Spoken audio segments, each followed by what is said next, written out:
இப்போ 12 சந்திரனுங்க பயண கிரகம். பயண கிரகம் 12 வந்தாலே அது வெளிநாட்டையும் குறிக்கும். பிறந்த ஊரை விட்டு வெளிநாடு சென்றோம். இப்போ பொருளாதார ரீதியாக வெளிநாடு வாய்ப்பு இல்லைனா கூட வேறு இப்போ தமிழ்நாட்டில் பிறந்த கேரளாவில் இருப்பாங்க, தமிழ்நாடு பிறந்து கர்நாடகா இருப்பாங்க. அப்போ பிறந்த ஊரை விட்டு வெளி ஊர் வெளி டிஸ்ட்ரிக்ட் அனுப்பிடும். அங்கே தான் வளர்ச்சி உண்டு.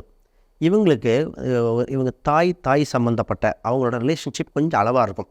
ரொம்ப நெருங்கி இருக்குதுன்னு சொல்ல முடியாது. கொஞ்சம் கருத்து வேறுபாடுகள் வர வாய்ப்பு உண்டு. இவங்களுக்கு இன்வெஸ்ட்மெண்ட் பார்த்திங்கன்னா 15 நாள் ப்ளஸ்ஸு 15 நாள் மைனஸு கொஞ்சம் கவனமாக இருக்கணும்.